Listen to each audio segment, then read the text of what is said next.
Assalamu alaikum wa rahmatullahi wa barakatuh. To some of you, and peace out to the rest of you. You know who it is and who it ain't. It ain't your boy, it's your man's. The blackest hearted, blackest minded, blackest man on social media, signing black and shining again. Asking you to hit the share button because the message is more important than the messenger, and frankly, because our opposition don't like it. That's all it takes. And I'm gonna start off by saying that this one may be somewhat militant because I'm coming at you regarding this one. I'm coming at you in this one from the standpoint of the approval of your enemy is a sign you're doing something wrong. And the disapproval of your enemy is a sign you're doing something right, in most cases. So we've been listening to a lot of accusations, and we've been listening to them for decades. We're colorist. We just don't want to have black babies, and we just don't like black women, and we're self-hating. And we just want to be lazy and not do anything to get the draws and really to get someone. And we just want a mom to take care of us. God, what else? We just want to be irresponsible and get away with it. Never have to pay any price for our irresponsibility. And these are the things that we're consistently hearing all the time. This is what we're hearing. We're dealing with a really massive projection at this point. And in recent years, I began to hear about the projection.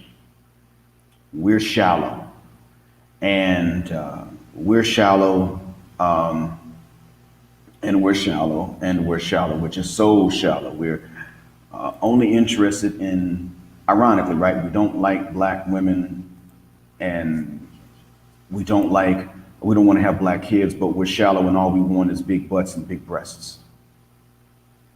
But we don't like black women. That makes sense, by the way. And some say, well, yeah, there's some sisters who have actually addressed that and said, yeah, that's the quandary. You don't like black women, but you want a non-black woman with a black woman's body. And that's why y'all are going down to the Dominican Republic and Colombia and Brazil. And the funny thing about that is that the black men that go there, well, one, the Dominican Republic is, genetically speaking, an African country.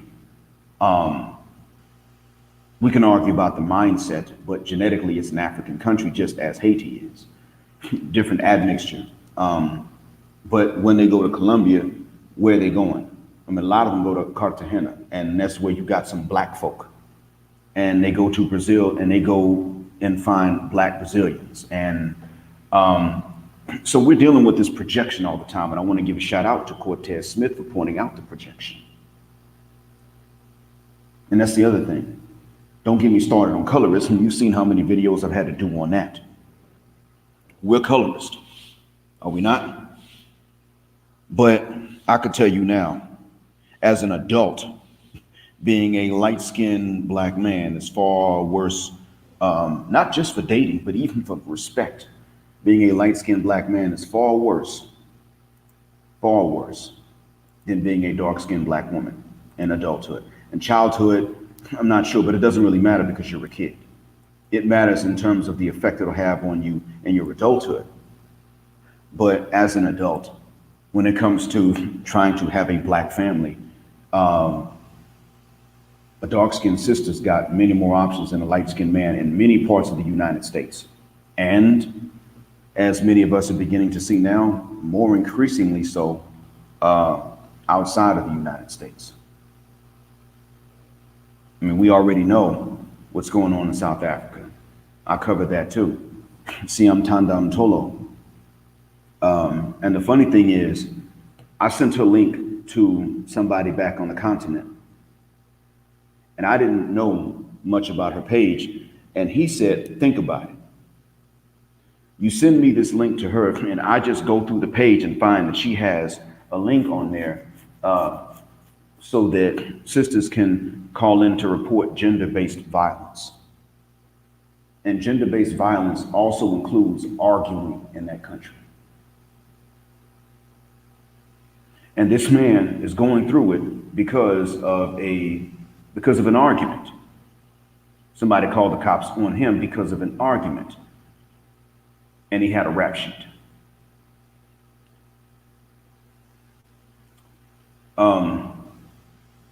And a rap sheet is keeping him in the country for a few more years. Now stop and think about this. All of this talk that we've been hearing about how bad we are, we come to find out that it's almost as if they sat up and just read their own guilt out to us in the form of our rap sheet, our criminal record. You simply take everything that you're doing that you don't want anybody to find out about, and you preemptively blame somebody else for it, somebody who's easy to convince others that is guilty. And there you have it. So it's, in a sense, it's as if I am this criminal and I am siphoning money from people's accounts by hacking. And I do it in such a way that the charges appear to be valid. I do it in such a way that, you know, it's a little nickel and diming. It's about 1% of whatever they have in their account. And it looks like a bank fee when I summarize what the charges are, so that what they see on their messages and on their statements would show up as some sort of service charge. But in actuality, it doesn't even come from the bank. I'm just fraudulently billing people's cards. And then I'm doing this, but I haven't yet been caught. However, because people are beginning to say, wait a minute. Now you up here complaining about your inability to find a job and the money you can't make, but you ain't poor. You ain't struggling. You're doing all right. And you're actually doing better than people that are going out here and working. And hell, you seem to even be doing better each year. What gives? And then I start to say, listen, I actually had a lot more. And what's been going on is that somehow people got this impression, because I used to be doing a lot better, people got this impression I was made of money. So I've been approached by scammers in real life that y'all don't necessarily know about.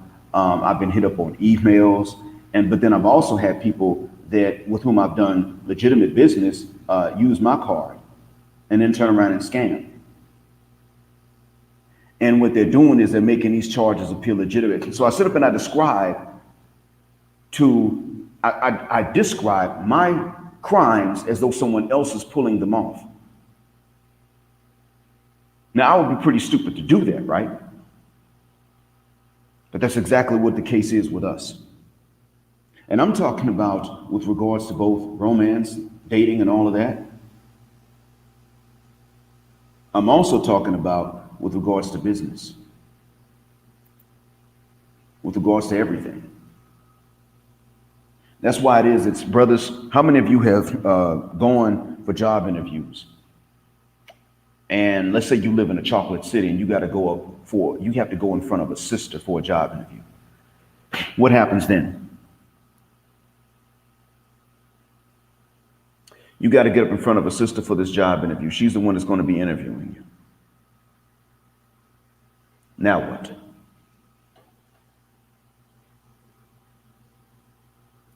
You go up in front of a sister for the job interview. And this didn't always happen to me. In my hometown, as an example, in 2012, I didn't have to face this. But when I was in Atlanta, almost every time I went up for some sort of job interview, or any time one of my own had to assess me, professionally speaking, it was something bad. And at first I even wondered, am I really just an irresponsible worker? Until I realized, no, it was because I always had to work service jobs. And of course you get burned out having to serve customers and, telemarketing and customer service. Anybody gets burned out. I saw sisters get burned out. What's going on, Cortez, and what's happening? Stay focused.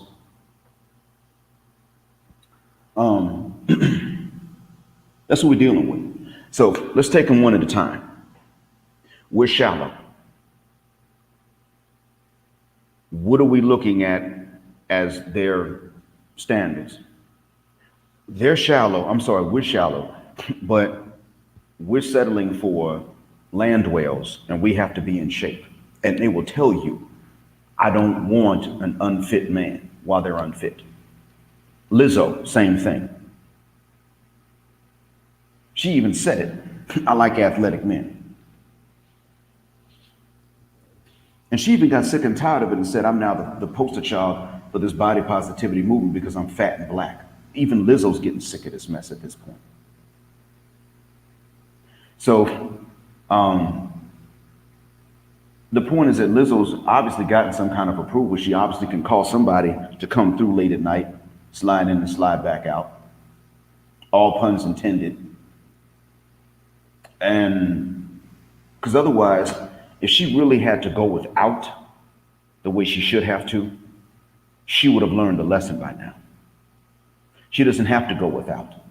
Now, there are certain things she may have to go without in terms of commitment, but there are probably still some simps that just don't make as much as she wants them to make, or that are not as famous as her.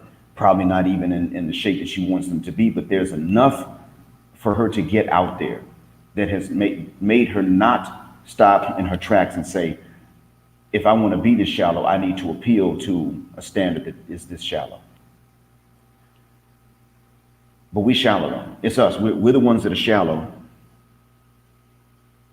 because some ladies are more attractive than others from the neck down. But they have the right to sit up and be as unattractive from the neck down or the neck up, either way, and sit up and judge and critique the ways that, not only the ways that men look, but the personalities they seem to have just by looking at them. Not only judge a man by how he looks to her, but also to judge each and every one of us by how they think we look to their friends. So they're demanding the right to be doubly shallow, triply shallow. Imagine you tell a lady that you like her because all your friends want her. She'll say, oh, so this is an ego trip for you, using me to compete with your friends? And that's exactly what they're doing. That's the first thing. We're shallow. Secondly, we don't want to have black children and we don't like black women. Yet you will see that outside of high school, that's just not true. That's not the case. Once a sister can afford to get her hair done, and I don't mean weaves and wigs, I mean get her own hair done, whether it's a perm, twist, locks, take your pick. Once old enough to where she can afford to get her own hair done, she can wear her own hair. We cool with that. We start saying, ain't nothing like a black woman. Only black women got it like that. So many men, so many black men that every other woman in the world wants are limiting themselves. Even when it's only other women that want us. We're limiting ourselves out of some sense of race loyalty. And because we don't hate ourselves. And what they're doing is they're saying, you're making it too easy for these other women. You know you would have never tolerated this from us. And that's another projection. Because now many of us are sitting up in these spaces, and every so often, you know, one of those white guys will slide through in black manosphere spaces, I mean. And I'm not talking about the Eastern Europeans that reached out to me. I'm talking about every so often a run-of-the-mill Western European, Anglo-Saxon, probably American or Canadian or Britisher will slide through these spaces and will say, you know what, y'all are right. These pro-black women out here, they're letting us dig them out. Now, the first time someone said this, I asked him some questions to try to see how true this was. But then I later on found out that he wasn't the only one saying this. And granted, it could have been one person with multiple accounts, to be fair. But then the DJ Kid news story broke. DJ Kid wasn't even a DJ, he was just a promoter. What does that mean? It was passing out flyers and passing out cards. Come to this club, we're gonna have this guy here on this weekend. That's it. In Florence County, South Carolina, of all places. And just that little bit of what anybody else would have called nigger fame had he been black was enough for him to go through 700 sisters, no matter how bad and busted up they were looking. He went through 700 plus, many of them underage. Brothers would not have been able to pull that off even if they were pimps. If they were the maxest of the max, brothers wouldn't have been able to do that. So they made it easier for this guy than they make it for brothers. LAR Movement talked about this a long time ago, and I mentioned it several times when he said that a sister straight told him that she'll deal with a white dude that has his fingernails painted, but a brother better not have none of that. He needs to have tats. He got to be muscle bound, tatted up, probably have a scarf or a bandana somewhere on his head or around his wrist. But a white guy can have his fingernails painted. We're seeing that they will make it easier for men of other backgrounds. I told you all about Sandra and my job. I told you all about her involvement with a man from the continent, but that wasn't black. Yes, Mike Oliver on the continent. Thanks for reminding me, Mr. Smith. Mike Oliver back on the continent. Who was it? Kenya? Is that where he was active? And didn't he also say on his social media that this is too easy? I go to Africa and they all want me and I just dig them out and they don't even want to hear about protection. They want to have the baby. Didn't he say that? So they make it easier as long as the man is something else. And it's funny because we know sisters don't usually pursue other men of color. They don't usually do that. Generally don't. But yet and still, I think a lot of that has to do with the fact that they just don't expect to be taken seriously. But if the man of another background seems to take them seriously, then they will make it easier for him. And it's funny because we're talking about men of other backgrounds, especially if they're white, especially then. And that's even worse. I don't have to tell you why based on the history. And not even Eastern European men for that matter. No, Western European men. The ones that went and trampled the rest of the globe. They'll make it the easiest for the worst men. Just like they do in the community, they'll turn around and do when it comes to racial politics.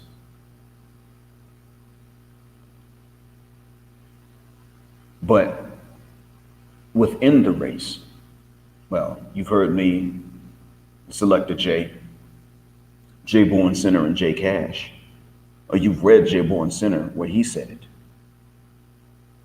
For as easy as they'll make it for men of other races, especially Western European white men, we know for light-skinned brothers, it's a uphill battle. And J Born Center really pointed something out in the comment section about this. J Born Center said in one of my comment sections, I think it was under my last or second to last, and I could find it if I was going to go back and look, but J Born Center actually said that when people want to doubt what I'm reporting and doubt what I've actually seen with my own two eyes, that what really happens is because that what really goes on is that you have to look at the quality of sisters that a man can get. It's not just how many, but also, it's not just the quantity, but also the quality. What options does she have? And he even pointed it out himself in the comments. As a matter of fact, I'm gonna find out exactly where he wrote it. Coming up on it, there it is. It's underneath where my video, Caesar Cannon, Selector J Cash, and the closing of Anonymous Black Man and Light Skins channel. Underneath that video, J Born Center said 2 days ago, the best barometer of this is seeing which light-skinned dudes and light-skinned women are with. The only attractive light-skinned women I've seen with light-skinned men are the dudes who look like he played in the NBA or NFL. Maybe a rapper lookalike thrown in here and there. Light-skinned dudes with tats and muscles and hood swag are tolerated by black women. But if you don't have that, then good luck. And that's what he said. He left some other comments too, though, under some other videos. And this right there shows all of the projection. He said in another one, underneath my video, questions for Selector J about regional and age differences in colorism. He said, anyone who thinks that these guys are full of it, just make a fake online dating profile of a light-skinned or mixed ambiguous looking man and see the type of women that are interested. Then see the types of women that will actually meet up. You may get some cute ones liking you, but 98% will never meet up with you. And just for craps and giggles, do one with an ambiguous mixed looking caramel or reddish brown skin man like Tiger Woods or Miguel, because it's very similar experiences. Then I think that that suffices it to say that, see, this right there shows what's going on, Green Machine. This right there shows not just projection, but it shows projection regarding multiple topics. The shallowness, the colorism, the immaturity, the not liking of your own kind, the rewarding of bad behavior. They'll say that we're trying to turn hoes into housewives, and they're steady. We actually understand you can't do that. I mean, hell, you can't even get a housewife to just act like a hoe in private a lot of times. Can't do that. We already know you're not going to get the hoe to act like a housewife in front of other people, but you can't even get many times the housewife to act like a hoe in private. Put on that stripper outfit, twerk for me. You can't do that. Not at all. So this shows not only the projection, but it shows how many topics on which this projection is based. It's all the time. It's always there. It's never, it never stops. It doesn't matter what the topic is.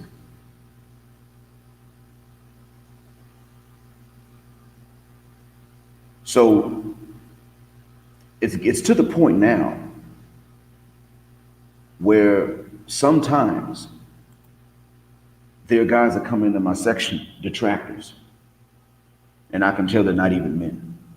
I don't have proof, but I myself from experience can tell that they're not men. I can tell by the ways that they deflect. I can tell by the ways that I can tell by the sarcasm and the straw man fallacies, where they change what I'm arguing in order to make it something that they could come back against, but it's not even what I was saying in the first place. Where they even make sarcastic statements against something that somebody else said, not something that I ever said. And that's how I can tell, even though I don't have proof, and I don't call them out on this by name, because I do want to have proof. I want to be fair. I want to be balanced. That's my goal. But that doesn't mean that I'm blind, that I don't know, or that I can't tell, that I don't have the experience. It's just that proof is not something you know for yourself. Proof is something you can show to others to establish a claim. And so without the proof, I leave it be. Or I may just say to them, I suspect, but I don't have proof of it.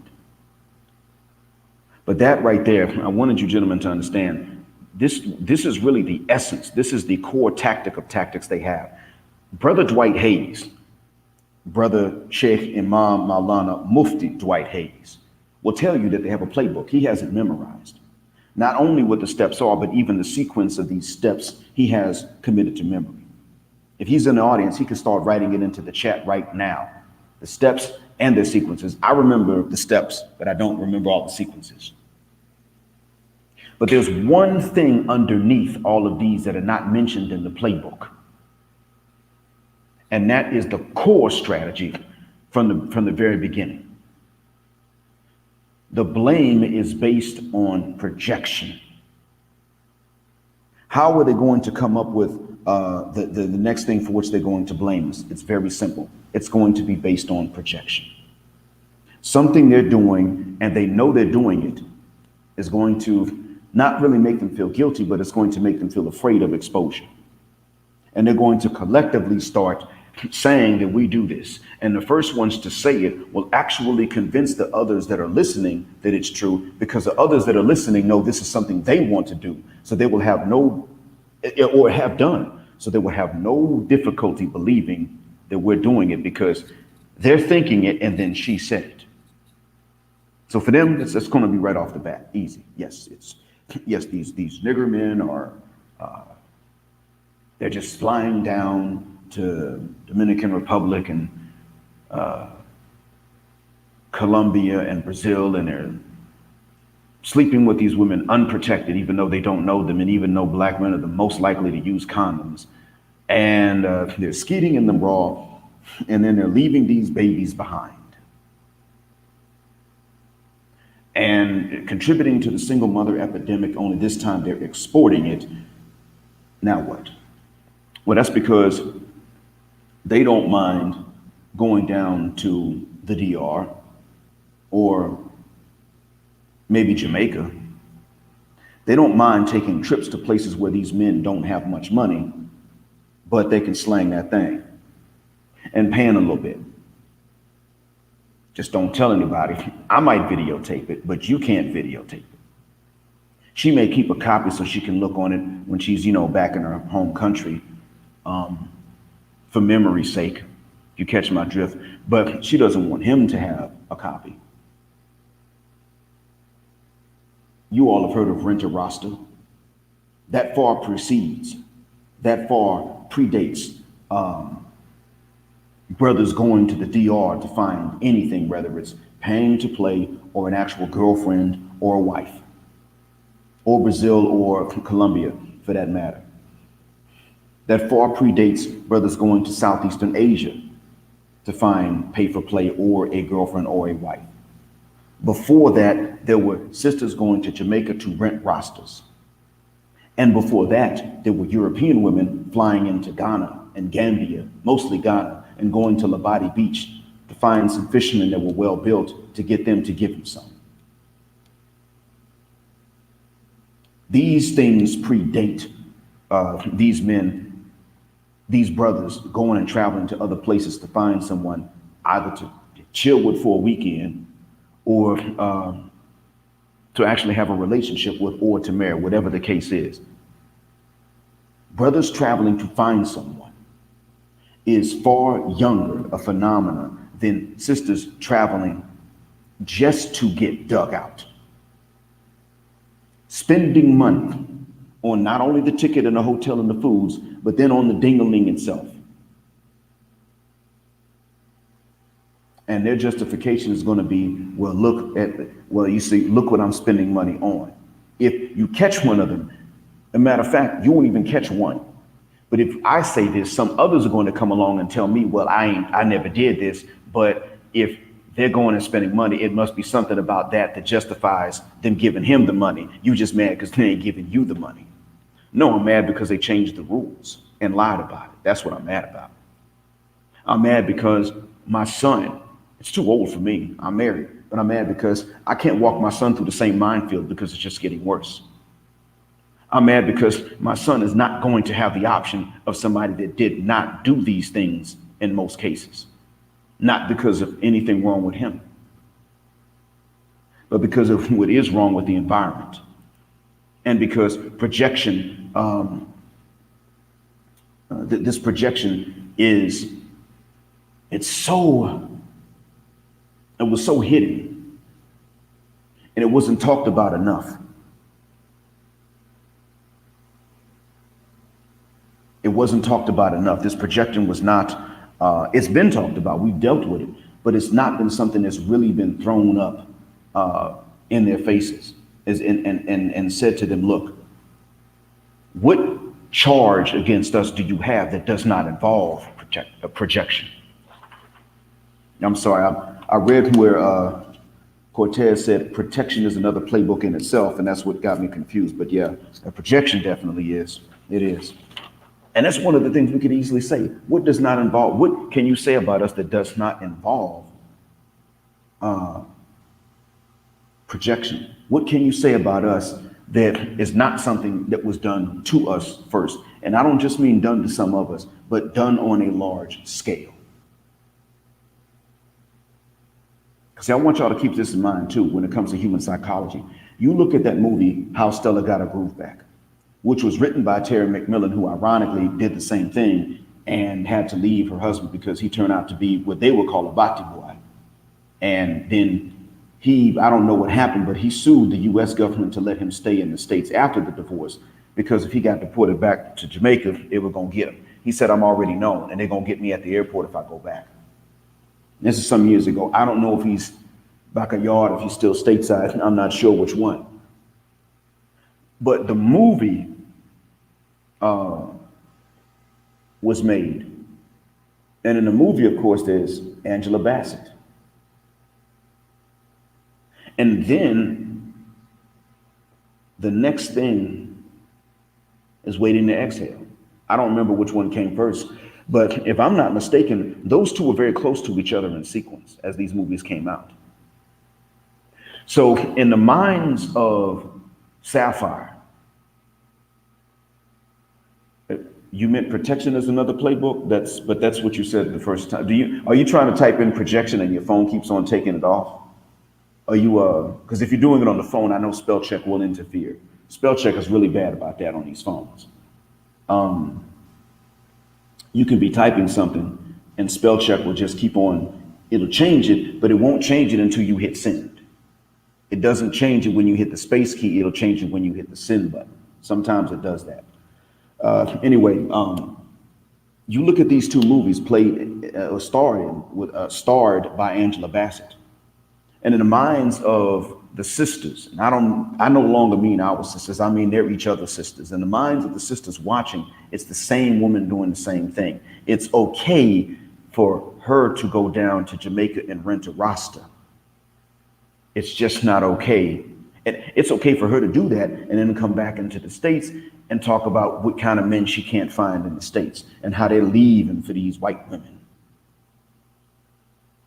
And as soon as they get some money, they're off, and how bad it really is. It's okay for them to do one of these things and then turn around and complain about the flip side of it and blame the men for what actually they have been doing from the very beginning. That's why, even if Angela Bassett was an actress doing a job, but I would bet you that she was cast in both of those for that very reason. And I say that because these directors, producers, and casting directors know each other. And we already know where they come from. They've been playing us like a fiddle for a long time. A lot of the stuff even worked on us because when we were growing up, how many of us believed that hype? How many of us saw The Color Purple and thought, man, we niggas ain't nothing. Look how we be doing our women. How many of us thought that and believed that? We up here rapping, calling them the B word. And how many of us actually thought that we were as bad as depicted in these movies? As a matter of fact, an interesting experiment. There's 11 watching right now. Hit the share button, please. But more importantly, please write in the age you were when you realized how bad and how wrong this propaganda was.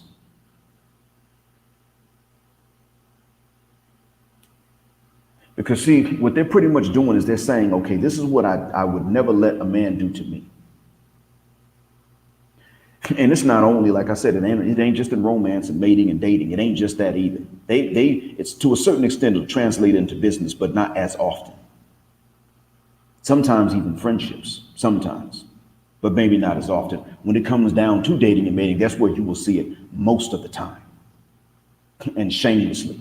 They look and they say, this is what I don't want done to me, and so I'm going to do it to them, and then I'm going to blame them for it.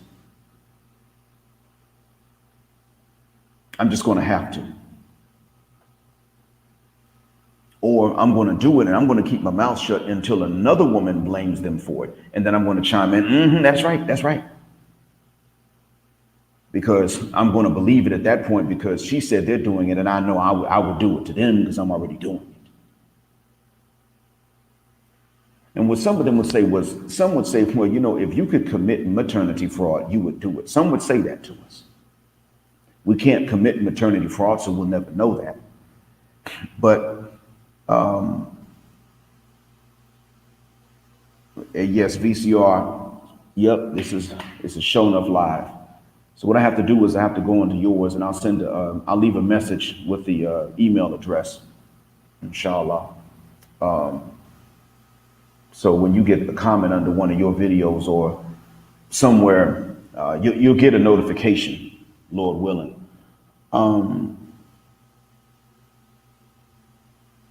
But when we're looking at these looking at these movies and we see the propaganda, a lot of us were not as lucky as Mr. Smith. I didn't know how bad it was. I pretty much had the mindset that we don't have studies and statistics, but I did think that we really needed to step up the way that we treated. I thought that you had a lot of guys that were out there hurting these women, and maybe even accidentally, because we just don't understand women. But I used to think that myself. I thought, well, a lot of these women are hurt by somebody. So you got some guys that are out there hurting women probably because we don't understand them, disappointing them because we don't know what they're thinking. We're not that smart.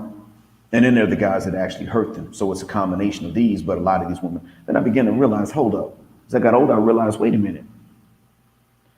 I can't do these things. I can't hurt someone this bad. I don't have that opportunity. These other men I know don't even have this many opportunities. So who the hell is out here hurting all these women that got their defenses and their walls up that the rest of us are supposed to climb over just to have a normal life with them?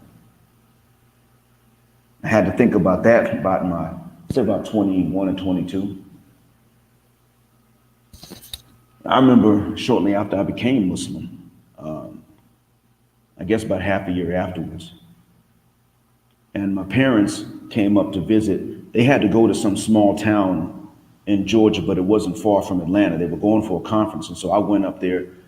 I lived in Atlanta, so I drove up there to see them and had a dinner. And my mother was like, "So you interested in anybody?" And she knew at this point I didn't even believe that fornication was anything normal as a Muslim, but she still wanted to know if there was anybody in mind. And I didn't tell her at the time that I was allowing some friends to look for a Muslim for me to marry. I didn't even say anything. I just didn't say anything about that. But what I said was, I don't expect to find someone. I'm not against it. I just don't expect it. And she even said, "Why would you just give up like that? I mean, I know it's been rough, but why would you just give up?" And I said to her, "Well, the thing is that I know that women are different, but they're not different when it comes to their taste in men. Certainly not in Atlanta. In Atlanta is even more so. They may be different women, but they want the same men. They're competing for the same men." So she said, "That doesn't make any sense. I mean, I got friends that have different taste in men." And I said to her, "Yeah, but again, it's the generation gap." Now, this conversation was a little strange because she had already told me that she knew my generation was worse. She told me that about 2000 about 2000, she told me. This conversation happened 2002. When this conversation happened in 2002, she seemed to have forgotten. So I had to point out to her this is the generation gap that we agreed on. But she wasn't so sure about that. It was actually my father that said, "You see, Black over here gets this idea in his mind and he just believes it." And that was a strange conversation, to say the least, but the rest of it would just bore you to death anyway. What I'm getting at is that we're dealing with the situation in which while they're sitting up and they're saying some women get all the guys, what really is going on is that you got some guys getting all the women. It's always been that way. They're sitting up and saying that, we're that shallow, and yet they are choosing not even based on what they want individually. They're choosing based on what their friends want. That's actually more important to them than their own taste. That's what's going on here. So the projection is going to be an issue that we have. It is the issue. It is the issue, actually. Where they come up with these accusations is pretty much projection. So when they start saying certain things about men, that's when you say to them, "Wait a minute, you know what? Actually, no. It's not us. Must be you." They come up with some new ideas, some new accusations. Start going around and asking guys, has any woman ever tried to do this to you at any point in your life? How many of them were there? Then ask them the more critical question: Has have there been more of them that tried this than there have been that you've succeeded with? Because see, that's really what shapes a lot of our impressions. Do the failures outweigh the successes?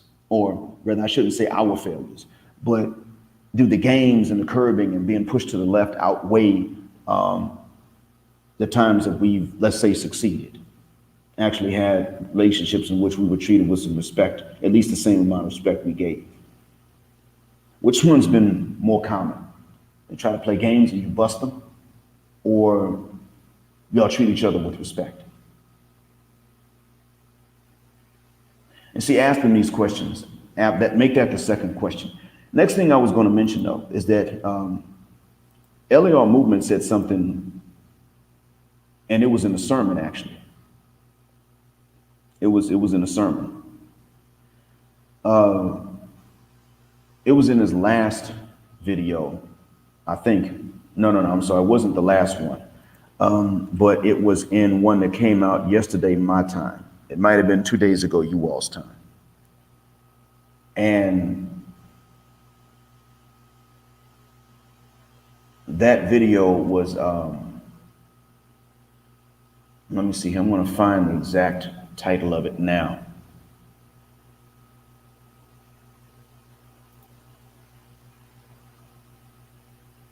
You already found a man on your level. That was it.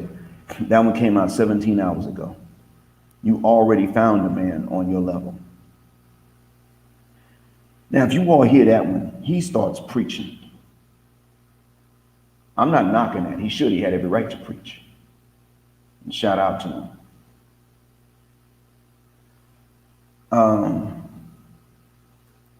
He said he was going down this list of negative traits that ladies have complained about finding in men. And what he said was, that's you. He ugly, you ugly. He dusty and he thinks he's better than everybody else. You dusty and trifling and you think that you're better than everybody else. He's broke, but you were broke. You found a man on your level. That's the way he was talking in this, for those of you that didn't see it. Yes, LAR is quite intelligent. And the thing is, he and Edward Anderson get distracted a lot less easily than I do. I can think quick. My problem is that I get distracted a lot if I'm not careful, because I always expect to be interrupted by something, and it throws me off mentally. But they don't get distracted that easily. They can remember what they were talking about, and they can remember they can go on a tangent and then come right back to the main topic. I'm working on that. For me to write, for me to have a live stream that's as hard hitting as theirs, I'd have to write it down first. They can do this without writing. They're looking at the camera or doing something where they can't be reading, like Edward Anderson will be driving. He can't be reading and driving at the same time. And he's just hitting hard with these points. Yes, Jay Cash is right. Yes. They're choosing whatever's in style. And what you've been dealing with, Jay Cash, is exactly what I began to notice in the 1990s as a teenager, but I wasn't allowed to say it. I was told to close my mouth. It's not true. I'm just imagining it, but that it was real. That was exactly what was happening.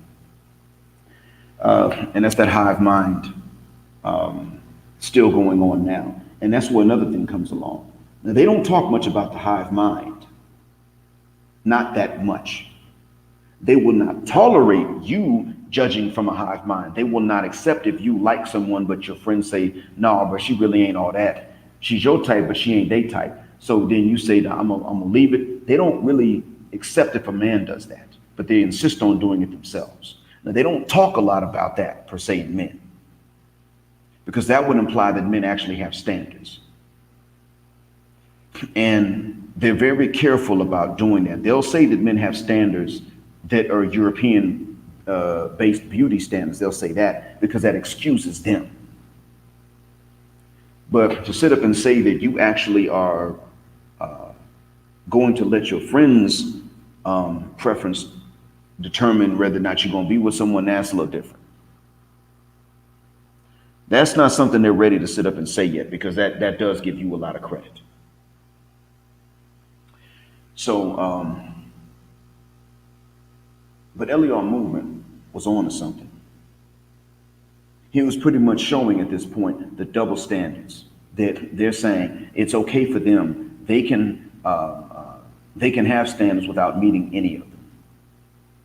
And in reality, this war that they're in with us is a mental or psychological war to successfully convince us as a majority that we are not to have standards. We are to be busy trying to meet theirs only. And that we don't deserve to even have our own standards for them to meet. Not even half of what we have to meet ourselves.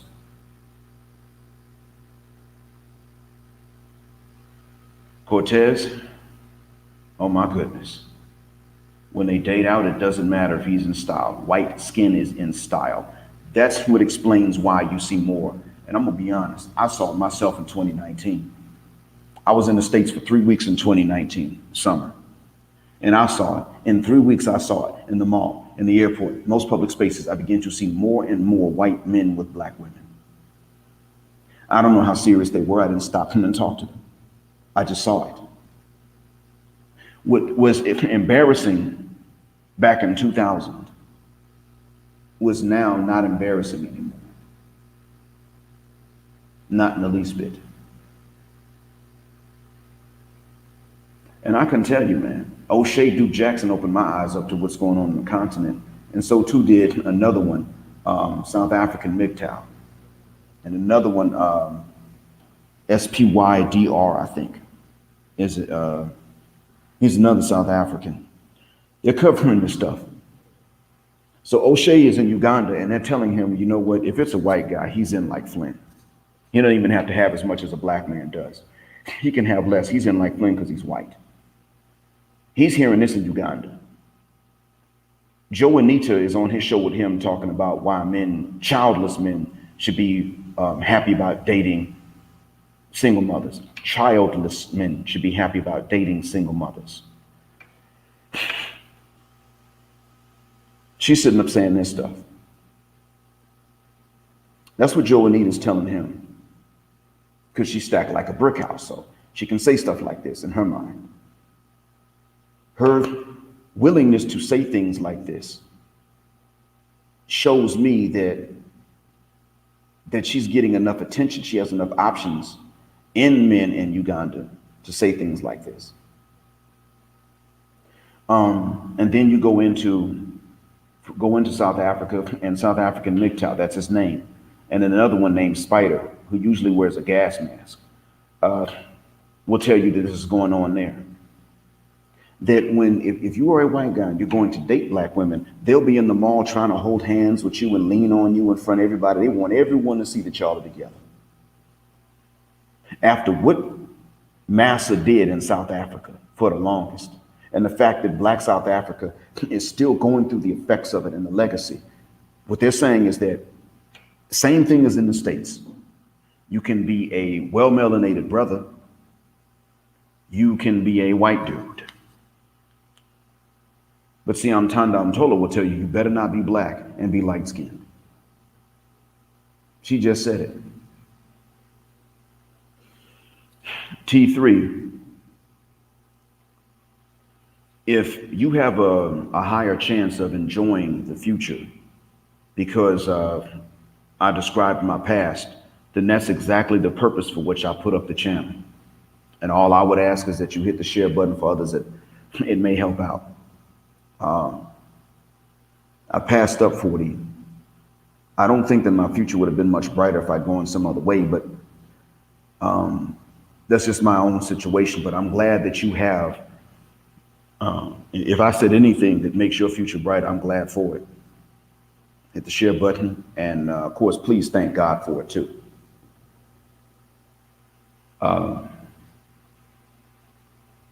So I'm going to go ahead and put this in the chat, put the link to this in the chat for anybody that wants to come on and tell us what they've seen regarding this projection. Have you witnessed the projection? Especially if you've seen it in your personal, physical, day-to-day life and not just on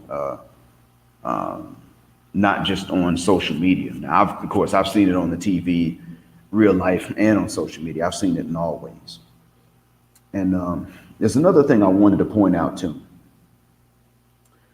On Facebook, there's somebody named Aisha B, Aysha, and then B spelled like the insect.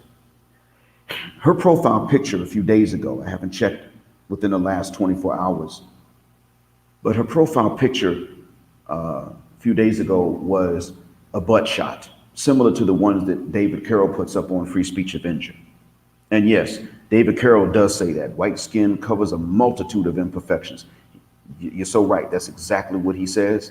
And at this point, it's getting that way. When I first heard about this, I first heard about sisters starting to swirl and get sick and tired of brothers. I was shocked. I couldn't believe that. I was like, no, they're not. I mean, I was too pale to date sisters at one point, and I'm a black man. So how they gonna jump over light-skinned brothers and go straight to the white man that we know is the reason we're traumatized, both of us. And I admit, yeah, black women are traumatized. I admit that. And I understand it and wish they weren't traumatized. I just don't give them the right to take that trauma out on us, especially when they would not allow us to do that to them. That's where I draw the line. That's why I say you simping. You can sympathize because they've been traumatized like we have without simping. You simp when you let them take the trauma out on you. And you know damn well you wouldn't do that to them and they wouldn't tolerate it if you did. That's where the imbalance comes in. But I was making a point about something else. And that is that point I was making, I got to think about it now. This is what I meant when I said that Mr. Anderson is a lot smarter than I am in that regard.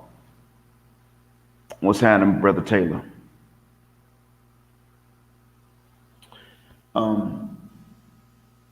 We're seeing that this is going on internationally. This is taking place in the continent too. That in reality, we're the ones that they're making it hard for. We're the ones that they're putting through more and from whom they would tolerate less than they would tolerate from somebody else to a certain extent. Mr. Taylor's right, they're not really getting that far. I mean, I saw them out. But do you guys remember when I told you about someone named Sandra at my job that really opened my eyes even further towards the end of 2017? The one that let a white Cuban American get her riled up. Anybody remember me doing a video on her?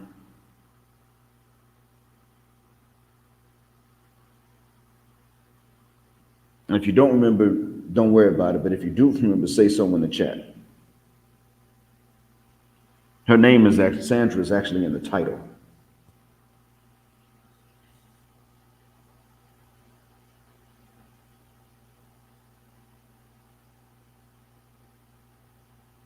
Well, if you don't remember, I did a video on a colleague named Sandra that I used to work with.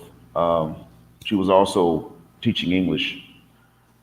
And African-American woman from one of the major cities in the United States. I think she grew up in the South, not the Gulf Coast, but she grew up in the South though. She's older than me, so when she was coming up, colorism was pretty much one directional. Same as the international colorism, that's what she was facing. She was, quite pale with green eyes, so she was on the winning end of it, you could say. Sandra, for all of her pro-black talk, she said that black men had no business being with women of other races, not even Afro-Latinas.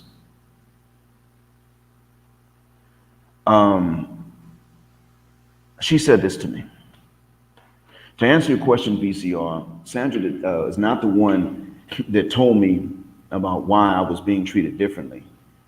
This was somebody back in 2001 at a job that I had in Atlanta before I was a teacher at all.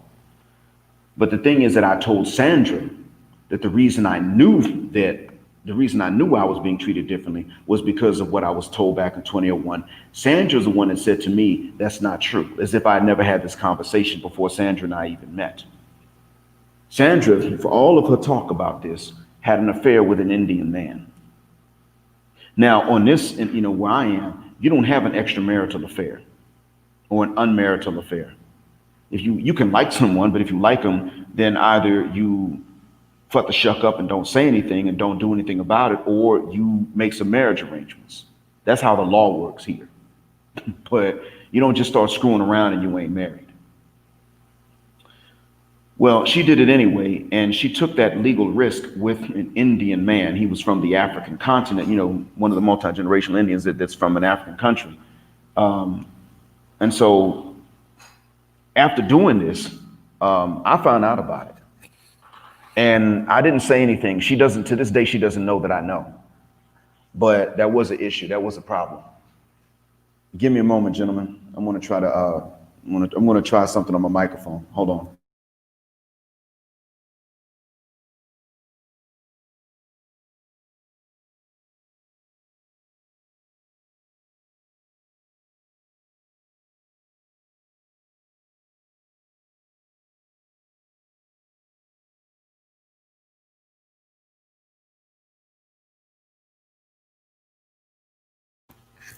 All right, so she sorry about that. I cleaned off the mic. So she was getting it on illegally with a non-black man.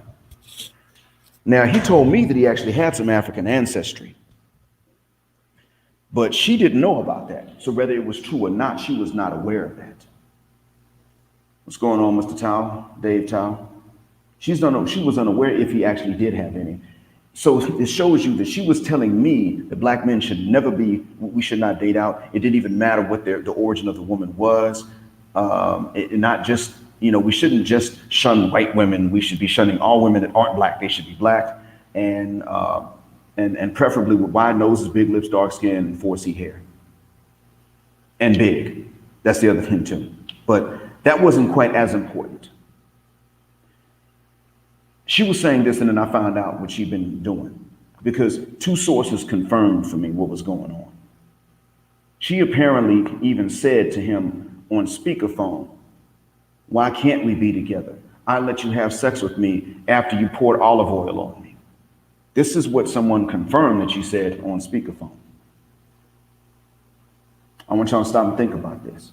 She was mad at a Latina woman that worked with us because the Latina identified herself as an Afro-Latina. She was from Central America. She said she was a black Latina. She grew up in Louisiana and married a light-skinned Creole man that's also Muslim, just like me, really. It was strange. She's a Buddhist. I don't know how she married a Muslim. You ain't gonna catch me with no Buddhist. But I mean, she was a Central American Latina that had become a Buddhist somehow. She married a Muslim man. The point is, she identified herself as a black Latina, but Sandra said that's not a black woman and she has no business with a black man. That's what Sandra told me, not knowing that I was about to find out that she had been with an Indian man. Sandra later took me to dinner with another sister and tried to convince me that what I'd been told about was not true, that I was never being treated differently from other black men because of my phenotype, and that whoever told me that was lying. She wanted me to believe this, and she thought that taking me to dinner might convince me. It was an interesting discussion, but that's not the way that you convince me of something like that.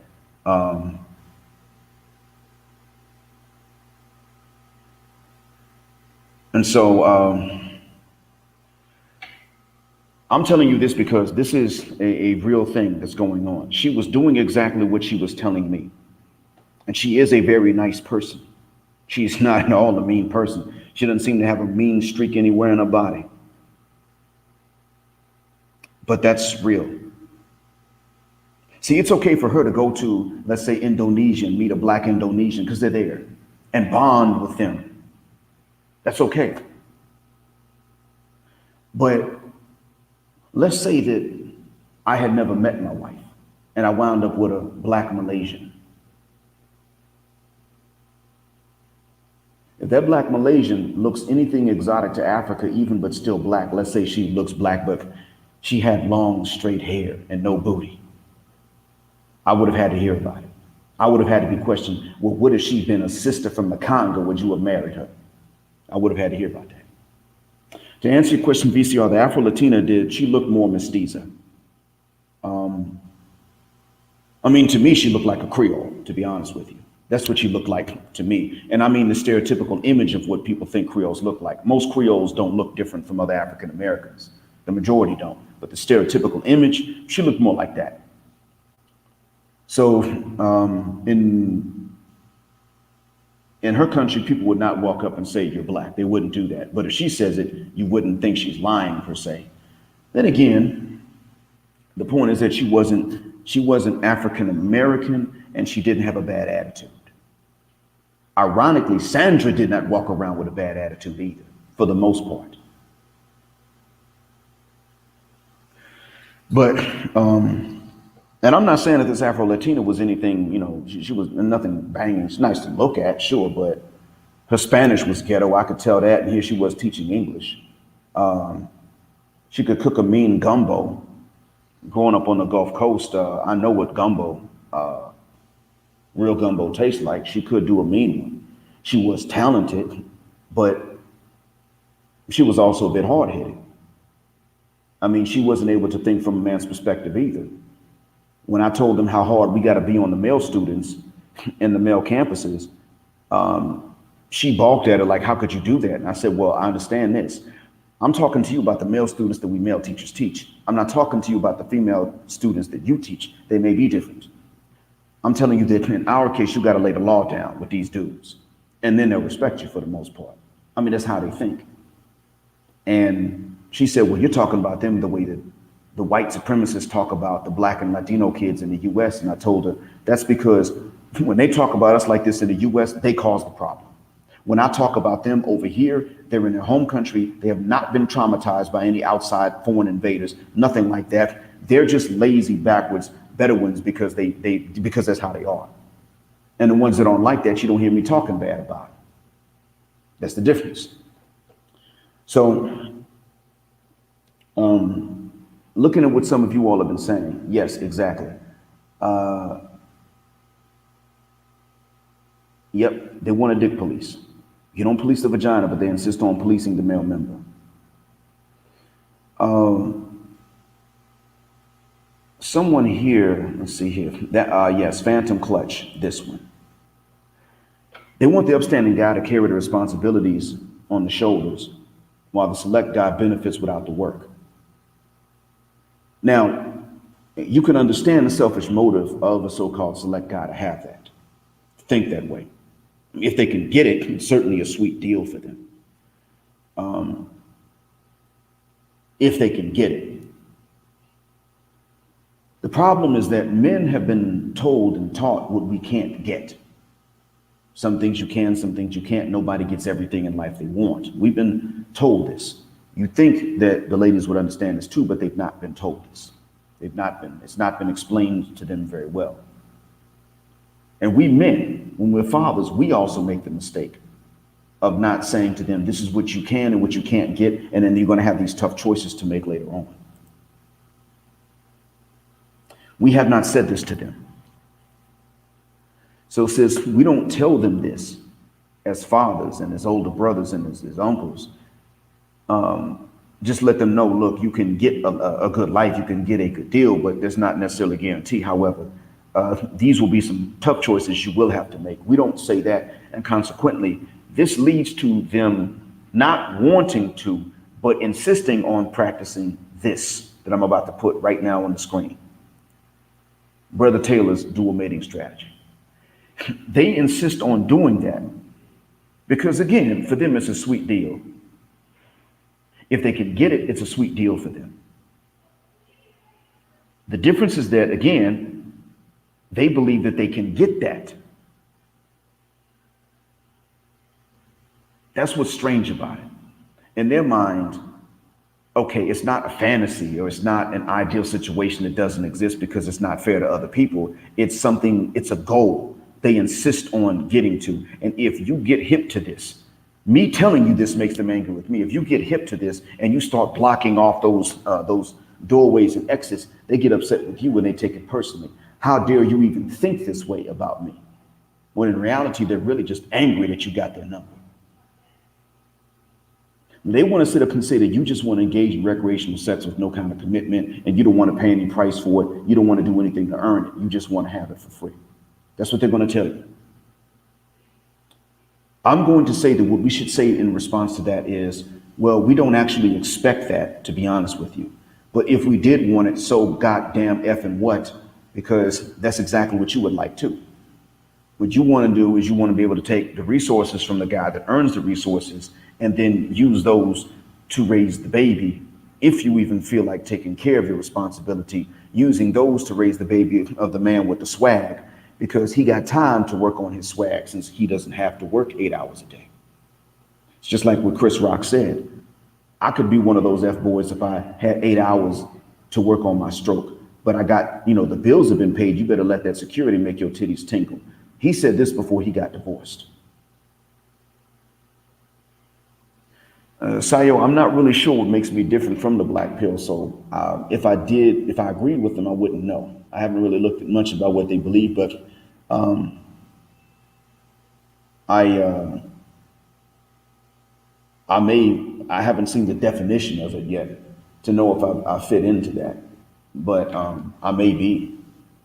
Thing is, I wouldn't call it black pill because I do know that I know that they base that label on some hopeless outlook. And I don't like to associate hopelessness with black color because that's been done internationally. And well, we know what that did to us. Now, as far as being a black man with red pill awareness, yeah, to me, black pill has a different meaning. So I try to avoid labeling myself and confusing people. But see, gentlemen, keep that in mind. Keep that in mind. A lot of what you're going to hear about what's wrong with us is just projection. I'm not saying that there won't be any kind of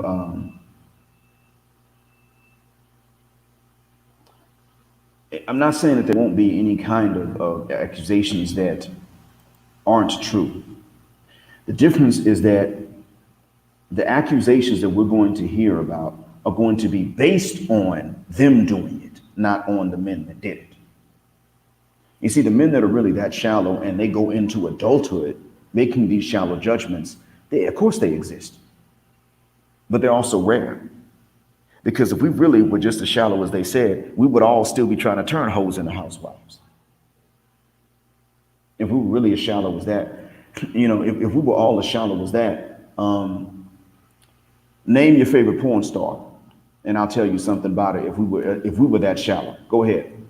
Name your favorite porn stars in the chat if you're brave enough, and I'll tell you something about them that proves that we're not that shallow. Or you could just name one that you know. Obviously, that stuff is illegal here, so I don't know their names, but you name them, and I'll tell you something about them, even without even knowing who they are. And it'll show you that we're not as shallow as we've been blamed for being. Go ahead, gentlemen. Throw out some names. You can even throw out some names from, I've been Muslim 18 years now. You can throw out some names even from 18 years ago, and I probably wouldn't remember them or I wouldn't know them. Wa alaikum salam, Abdullah. Let's just say I'm very close to it. I'm not that far. It's not a long flight. All right. Okay.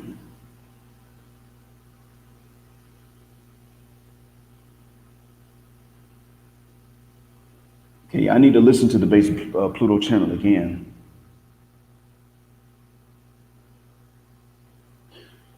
Okay. All right, gentlemen.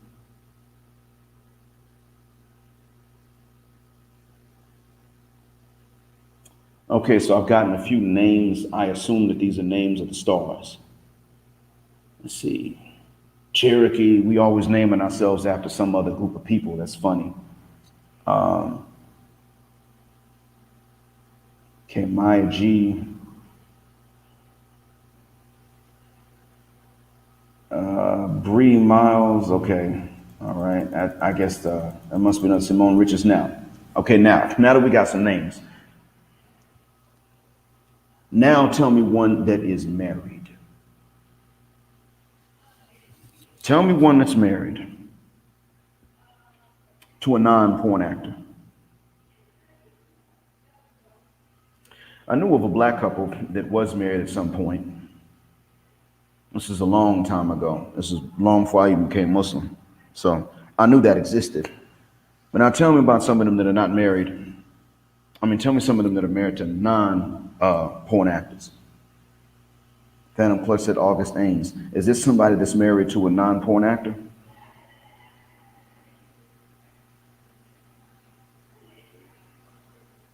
Okay, Abdullah Mariki. The only ways that I can view the changes that MBS has brought, I have to view it through my students that come from across the border in Saudi. So from what I hear, it's getting more liberal, but it's also getting more organized. And I guess that's a double-edged sword. I guess that's why. All right, so the white one's married Sims. Black ones usually ain't even married. Now, what I'm gonna say to y'all is this regarding regarding the proof that we're not that shallow. If we were really as shallow as they say, then there would not be any non-porn stars married. Everybody that's married, everybody that even had a shot at being with any guy would be a stripper or a porn star. If we were really that shallow, that's all it would take. Now we know doggone well we have more standards than that. We've realized that. They want to say that we're shallow. When was the last time? I mean, do you think that these women can have relationships easily with men? Especially if the man is not doing the same thing to as many or more women as they are doing to men.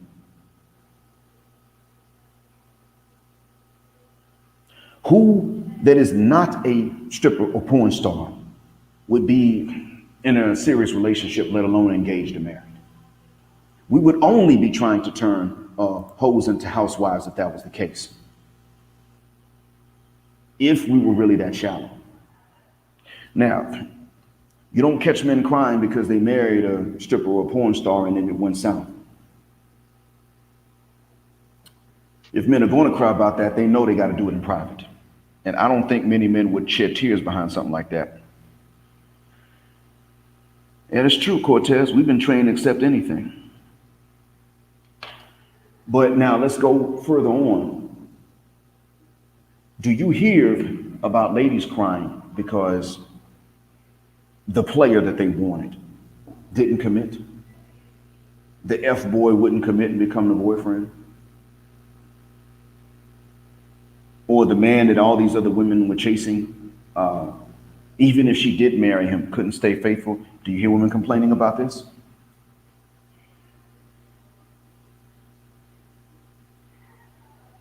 All right, we got Anthony Taylor with us. How you doing, man? What's up? I'm doing good, brother. How are you? So far, so good. Well, you sound clear. That's good. Your mic's working well. So what are your thoughts, sir? Tell us your observations on this. Well, I'm coming in kind of late to the stream, so I just trying to pick up on your vibe, But I've been wanting to call into the show if I got an opportunity. Glad you did, sir. You're Glad touching you on a did. lot of good points, for what I can hear, you know. So, my typing game is normally better than, getting on the phone and everything, but I like what I hear you talking about tonight. Thank you, sir, and I hope it helps. Main thing is that I hope that gets to somebody gets to benefit from it. Most of this is really just on the projections that sisters have when they're blaming black men and when they've been blaming black men for different things that they say about us being shallow, about us being dogs, all the little points that irritate them, that irritate them about us, so to speak, or that they say irritate him. And But to add to it, I was using LAR Movement's video. You already found a man on your level, in which he says you found men that were you've already found these men that are on your level, and he proceeds to tell them how low their own levels are, thinking they're better than others when they've really got bad habits, being insane, being broke, being just in general bad people, and then finding men that are like this, but not realizing that that is their level. He was the one that really pointed that out in a 5-minute sermon. He was really cooking and preaching. I would have passed around a collection plate if I'd been in the audience. Okay. And so that's what I was doing this on. I was mentioning, I did this one to mainly point out that they have a playbook. The sisterhood's got this very misandric or anti-black misandric playbook. And another YouTube commentator named Dwight Hayes, he doesn't create content, but he's a commentator. Dwight Hayes was one of those that started the SYSBM with Mad Bus Driver, and he co-wrote the principles. And he said in a comment that there's this playbook that sisters have, and it involves several steps. The steps, I don't have them memorized in sequence, but the steps were first you blame black men in general. And then there are going to be those like us that fight back and say, no, actually, that's not really what's going on. So then you blame those men. You attempt to make them seem insane. You try to get people to think that they're not all there mentally. And then you undermine their motives. Well, he's just mad because he didn't get the draws growing up. Or he's just mad because of X, Y, and Z, because of how he was treated. He's mad because he's short. He's mad because he's ugly. He's mad because he's broken. He can't get no women. They're going to say this. And they're going to get the men to join them in this. They're going to go through a few more steps to try to discredit the man. And if, as a last resort, if they can't do it, then they're going to, second to last resort, they're going to say, okay, that's it, he's gay. Second to last resort is to call you gay. Then after that, the last step is they're going to try to dox and get some of their goons and mandingos to come and physically fight you if they can find you and locate you. He mentioned this playbook.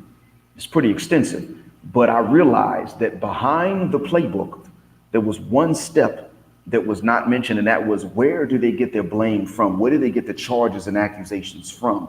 And that is very simple when you find out what it is. Everything they do, every game they play, they blame men for. They say men are doing this. If you look at everything they said that we're doing, everything that's wrong with us, you find is actually they just described themselves and then said it was us. And we believed it for a long time. And so the projection has been so effective because we've let it be. And that's what that's what this one is about.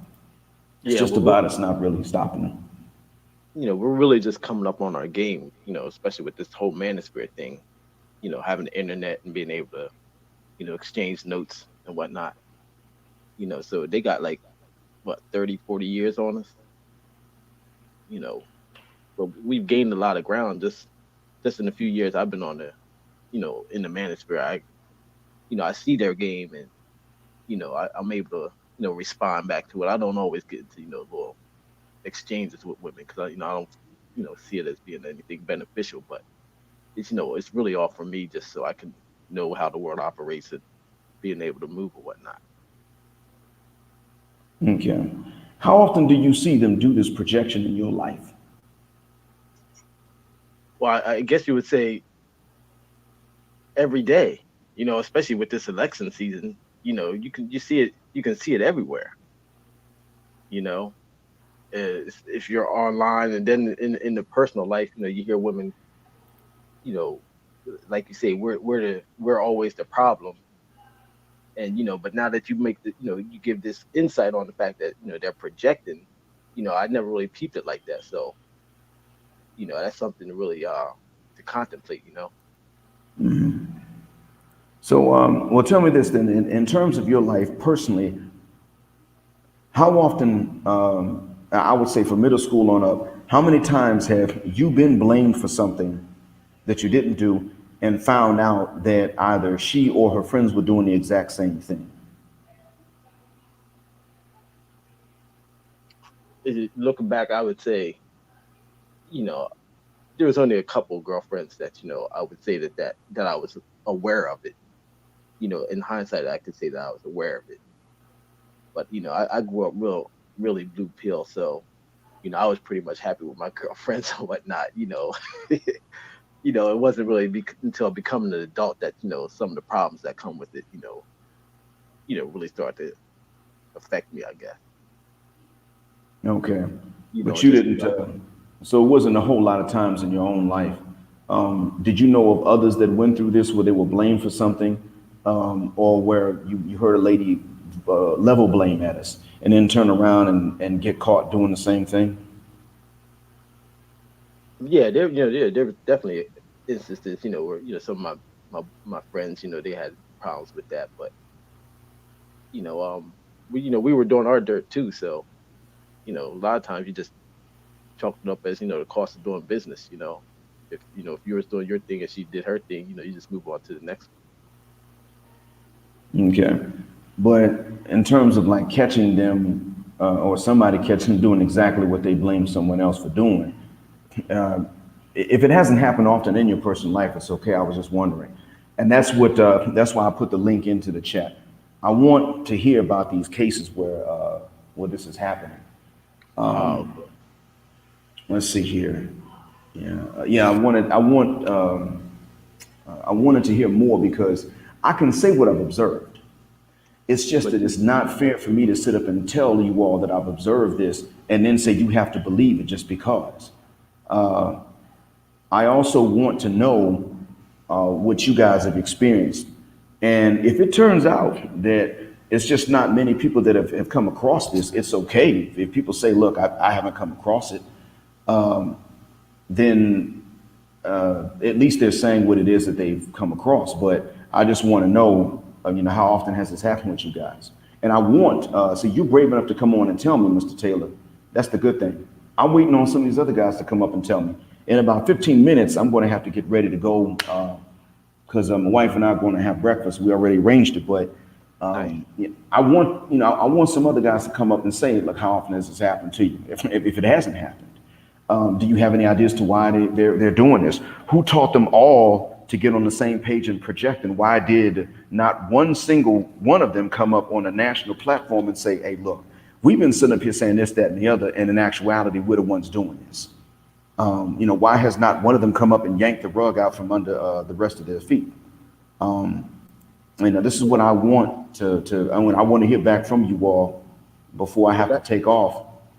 that's never going to happen, though. You kind of spoke to that in one of your previous videos when you said Jessica X kind of let the cat out the bag, saying that if they do that, then they're really just going to be telling on their own selves, especially for like mothers with sons and daughters. They're not going to expose themselves like that. That's never going to happen, I don't think.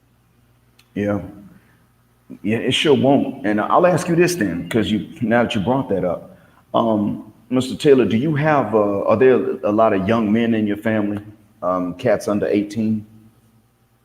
I just have two nephews that are, in their early 20s. Okay, and so now they're in their early 20s. They're not of minority age anymore. But if you were to tell them what you know from this space of black men, what would their mother say? Their mother wouldn't like that at all. Okay, and But that's a I would try to broach it in a way that you know is acceptable though. That's the key. But yeah, I don't think she would appreciate it. I'm sure she would not. I wouldn't expect most of them to, as after what Jessica X said and after what even my own mother told me before that point. And I mean, common sense, even without those two, common sense would tell us they wouldn't. But that's exactly where we have to start. That's exactly how, in order to really change this game, we would have to go directly to the ones, we'd have to go directly to guys like them. Now they're in the 20s. They may not even be capable of changing their paradigm that quickly. Yeah, But we would have to go to guys whose mothers would not approve. And those are the first ones we would have to tell this to. They'll take care of the ones whose moms, if there's anybody whose mom would approve or whose aunt or grandmother would approve or would at least say, okay, well, they got us. If there's anyone like that, they would be taken care of by the guys who we reached out to not with mom's permission, but in spite of mom's lack of permission. And that's it is a hard job. It's easy for me to say because I got a brother, but I don't have sisters. I got lady cousins. I got aunts, one still living, plenty of lady cousins, got a mom. So I do have lady relatives, but in terms of sisters and a whole bunch of aunts, I don't have that. So I realize that it's easy for me to tell y'all, but that's the thing. I mean, we still got to go and reach these young cats because for the exact same reason that their mothers would not approve. Because right now, this actually has a better chance of saving black people, which is what sisters say they want, than what they're doing. Because what they're going to do is they're going to create a genetic bottleneck the way this is going. And the effects have already began to show up. There have been some black doctors and nurses that have noticed an uptick in the afflictions that normally come with inbreeding. But just among black people. Now, we don't do inbreeding. We don't do incest. Intentionally, we don't. So if we have an uptick in incest, it has to be unintentional. But that comes about when you've got this genetic bottleneck where you got a bunch of people with the same dads and they don't know it. And then it increases their chances of winding up finding each other later on randomly and then and winding up with each other. But oftentimes when they have, oftentimes when they got the same dad and don't know it, they're usually in the same city anyway. And so that's what increases the chances of finding each other and then clicking and understanding each other, getting along really well, and then bumping uglies.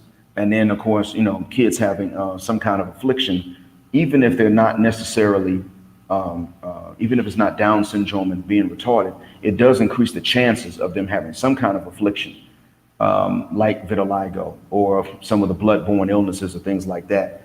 So what they're doing is actually going to create a bigger problem genetically for us than us going to the DR or going to Colombia or going to Brazil, or going to the motherland or going to Southeast Asia for that matter.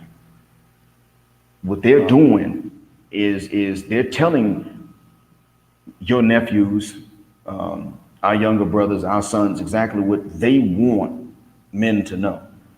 But what they want men to know has never really helped men out. It hasn't even helped them out as far as genetic diversity goes. It weeds out most men. What they want us to know weeds out most of the men, but it doesn't weed out most women. And then you got a bunch of kids that don't know they're related. What would I search to come up with that study? Dwight Hayes again was the one that told me about it. I don't have the link to it, but you know what? If when he hears this one, then I can ask him about that link. And now he got this from a doctor face to face, but usually doctors also know something about a study because they can say I've observed, but it's different when they say there has been an uptick. So I can try to get that link from him. In my own life, I know about this happening twice. I've got a cousin that wound up dating his first cousin, but they didn't know. The problem was that their fathers were identical twins. So genetically, his first cousin was actually his half sister. Oh man. So, they just didn't know it at the time. They found out later on. So this is, one of my paternal cousins, but his mom is my paternal aunt. So this was on his dad's side, but he wound up dating his dad's identical twin brother's daughter. And then there was another case in Alabama. A colleague of mine found out about it. She was telling us about how these two really got along, and everybody's like, "Oh, y'all are so great together." But neither one really knew much about their dad. They just knew they knew who he was, but didn't really know much about him. And then they found out that they had the same dad. And they found this out because they were going to. I think one of them was going to introduce the other one to both parents. And that's when they found out they had the same dad.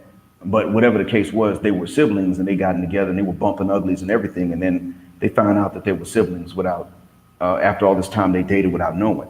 So there's 2 times in my own life I've known about this. And I don't have the studies yet. but You know, it is a natural outcome of the mating selection that we're facing, where most get eliminated and yeah, only a few are considered worthy to even have their own kids. And so it's a natural outcome that was bound to happen at some point. I just thought we had a few generations before it got that bad. it's crazy because I was listening to a video with Judge Joe Brown, and he was talking about a case of a woman that he had come through his court, and she started having babies at like 12 or 13, and then successive generations were doing the same thing. And this one woman, he said, had like ultimately like thousands of children and grandchildren. In so in around the same city, because she had so many, children herself, and then her children's children, they kept on having babies upon babies. And so this one woman is like, a sire of all these babies. So like you're talking about, they have to run into each other somehow. I don't think they're keeping track like that. In cases like this, I mean, Yeah, it's yeah, they're going to have to. And see, the thing is, this has happened to some people before, and it wasn't really about bad mating standards that or bad mate selection that the women were putting these men through. Where only 12% of them qualified and didn't have to actually be there for the kids or anything like that. This was a case. This happened on the Gulf Coast, where you had a population of Creoles that weren't going to marry non-Creoles, black or white for that matter.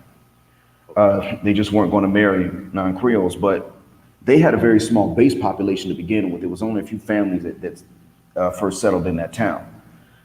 Well, they weren't keeping track of how closely they were related beyond 3 or 4 generations for the most part.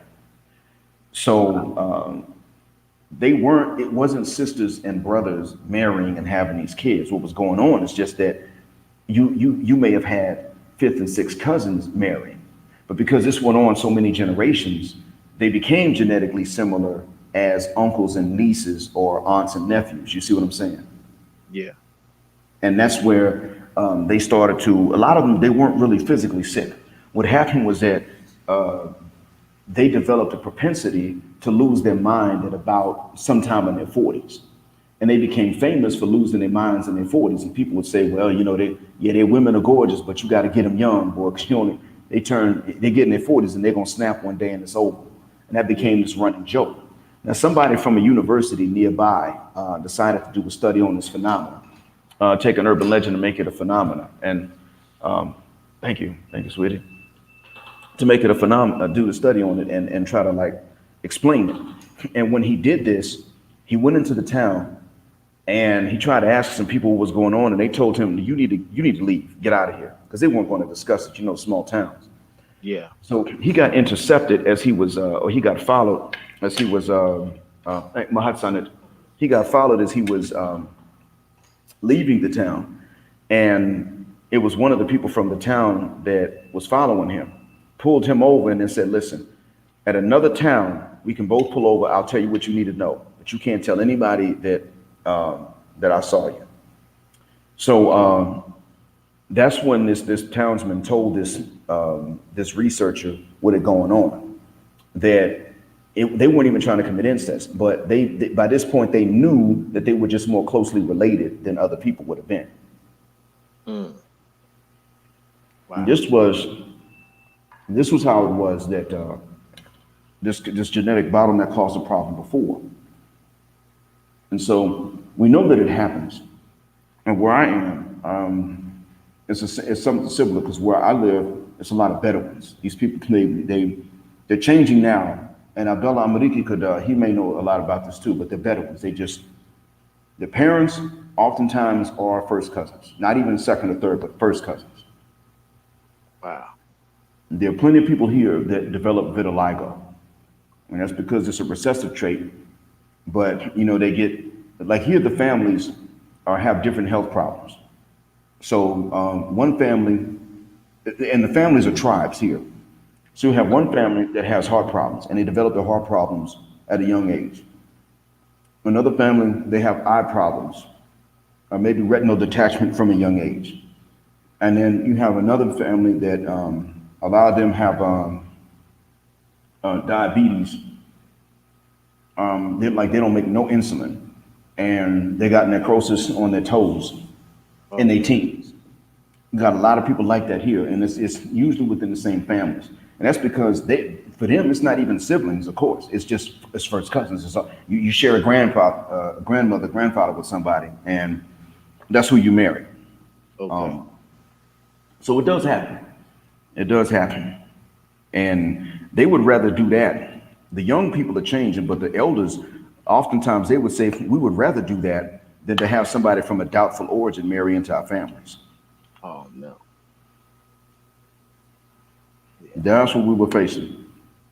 Um, so if you have any questions for me, then I'll go ahead and answer some before I sign out. Well, I mean, you got to spend time with your wife, brother. I listen as often as I can. I'll catch up to you. I did want to ask you some stuff about, the Muslim faith. But in time. Okay, well, that's fine. And I may have to do another live stream on that. I did one recently, but I may have to do another live stream on it. It just depends.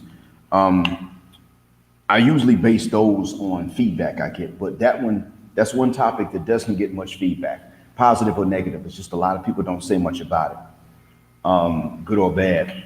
They listen and they don't respond much. So I may not have to do one for a long time, but if I get enough requests for a topic for live stream, then I'll go ahead and do it. And so if there are questions about it, if you request it and enough other people do, I'll be glad to set up a live stream about it and put the link in so people can ask they can ask the questions. Now, I will admit I'm not a scholar of the faith, and Abdullah Mariki will tell you I'm not one. I believe Abdullah Mariki, who's in the chat, also studied. If I'm not mistaken, he studied in, no, I'm sorry, that's Abdullah bin Babi. He studied, I think, in Saudi Arabia. He did study in Saudi Arabia. And so if there's something I don't know, then I'll let them take it. And if they don't know, then we'll suggest a scholar that has the answer. But any questions we do have the answers to, we'll be glad to ask. What I can pretty much tell us is about it in regards to Black people and about the misconceptions that a lot of us have. That's what I could answer pretty much almost off the top of my head. And so that day may come. It may come even soon. So, all right. Well, thanks a million for coming on. You were the only one brave enough to come on to the panel, and I appreciate that. Yeah, I appreciate you, my brother. You Gladly, sir. Enjoy your day. All right, you too. Don't work too hard if you can help it. I'll try not. All right, audience members, that wraps it up for me. We got the point about the projection and how that's been the major weapon. So I hope this really helps out. And Sayo, maybe I would have to do something on the self-improvement, but I'm not the expert on it, to be honest. I'm mostly the expert on getting the hell out the way, which is why I'm over here in the Middle East and letting you all deal with them white folks by yourselves over there. That's one fight I did not know how to win. But doing something on self-improvement, I guess if there's another expert that'll come on, then yeah, certainly. I will say this though, Sayo, and this is something you can take to your own community. BYFY, that is better yourself for yourself. If the men in the community are trying to better themselves to qualify for the ladies, then that's going to send the ladies the wrong message, and we can't allow that. Because I know your community is not necessarily a heaven, even though my people tend to think it is. Your community is not necessarily a heaven or paradise. We just think that way about everybody but ourselves. Thank you all for tuning in. I greatly appreciate that. Hit the share button. Black heart, black mind, blackout. Assalamu alaikum.